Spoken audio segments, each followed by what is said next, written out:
Bismillahirrahmanirrahim. Maka ketahuilah bahwa sebab hadirnya hati adalah keinginan, himmah. Dalam bahasa kitabnya disebut himmah. Dengan adanya keinginan, maka hati kita hadir. Sebab hadirnya hati adalah keinginan. Sesungguhnya hatimu itu mengikuti keinginanmu.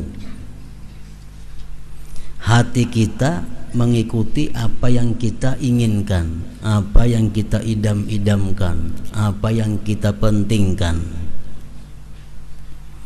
Maka hati itu tidak hadir, artinya tidak mengingat.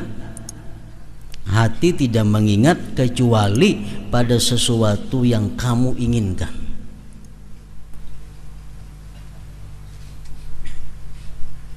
Hati kita kadang mengingat, hati kita kadang hadir kecuali pada sesuatu yang kamu inginkan. Maka manakala sesuatu urusan menjadi keinginanmu, maka hadirlah hati padanya, maka ingatlah hati padanya. Ia kehendaki atau ia enggan, mau kada mau, artinya hati kita itu mengikuti apa yang kita inginkan, mau kada mau. Kita hendak makan, contohnya ingin makan, nah kita bawa sembahyang. Kita bawa sembahyang, pasti hati kita itu ingat makan. Kenapa? Karena keinginan kita hendak makan. Kita alihkan, tebulik pulang hendak makannya. Kita alihkan pulang hati, tebulik lagi hendak makan. Nah itu orang nang hendak makan. Orang hendak kawin sama, pikirannya pasti kawin. Dialihkan ke lain, tebulik pulang kena kasih itu. Kalau diubah-ubah itu sudah tabiatnya, mau kada mau. Itulah hati manusia. Ia ditabiatkan, hati itu ditabiatkan atas demikian itu dan ditundukkan padanya. Hati sudah diciptakan Allah demikian peraturannya.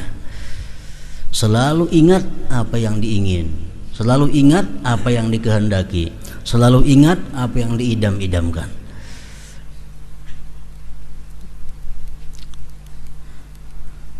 Hati apabila tidak hadir dalam salat, hati kada hadir dalam salat, ia tidaklah menganggur, tetapi ia menembus atau berkeliling mengenai sesuatu yang menjadi arahan keinginannya dari urusan-urusan dunia.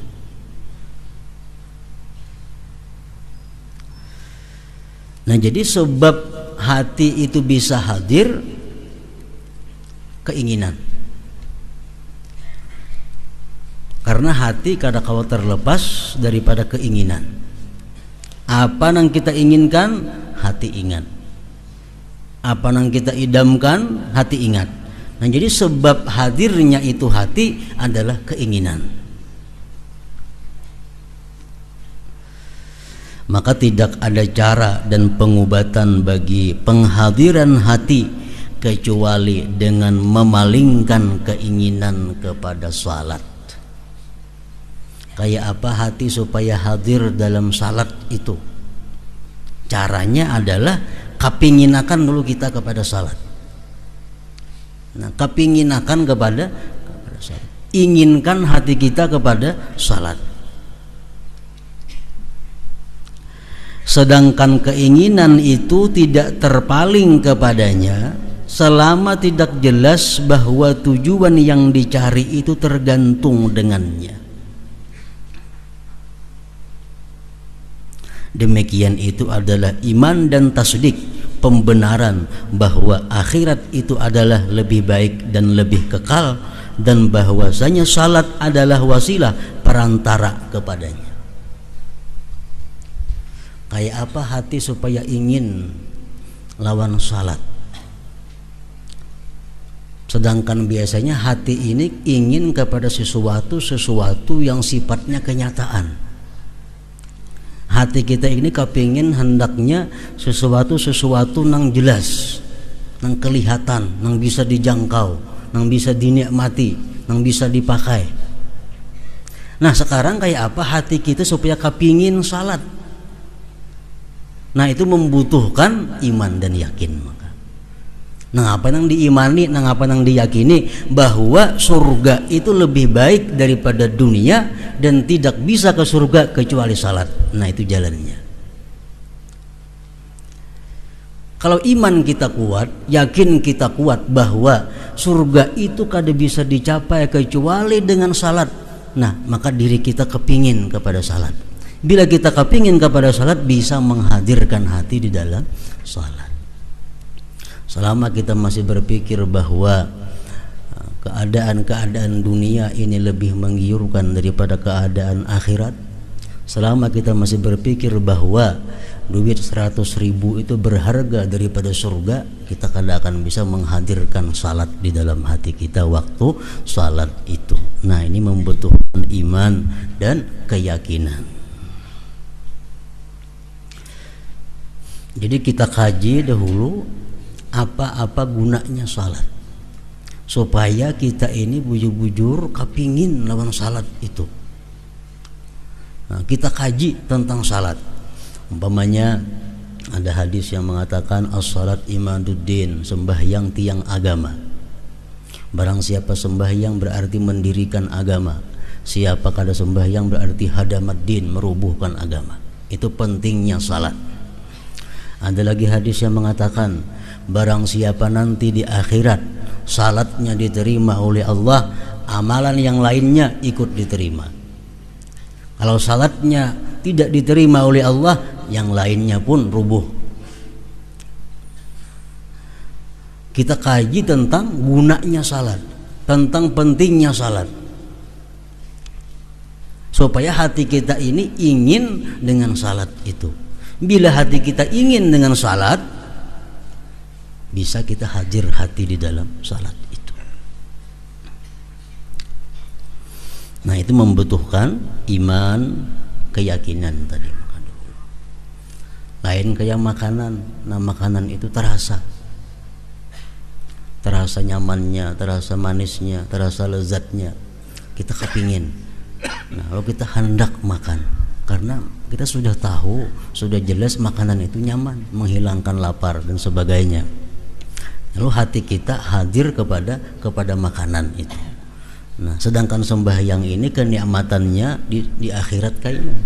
Maka itu perlu keyakinan dan iman tadi. Kalau kita takut dengan neraka dan kita hendak bujur-bujur masuk surga, sedangkan masuk surga kada bisa dicapai kalau kita kada salat, nah maka kita bisa salat. Karena kunci surga adalah salat. Kunci surga adalah sembahyang. Kalau kita yakin demikian, otomatis kita kepingin lawan salat itu, rindu kepada salat itu. Apabila hal ini disandarkan kepada hakikat pengetahuan tentang kehinaan dunia dan kepentingannya, maka dari secara keseluruhan tercapailah kehadiran hati di dalam salat.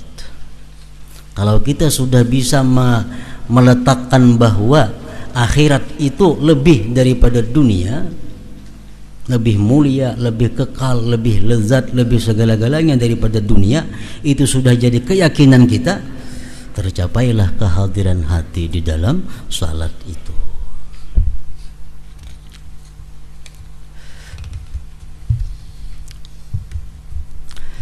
Dan dengan alasan seperti ini, hadirlah hatimu apabila kamu hadir di hadapan sebagian pembesar dunia, maksudnya raja-raja dunia, orang yang tidak mampu untuk membuat mudarat dan memberikan manfaat kepadamu.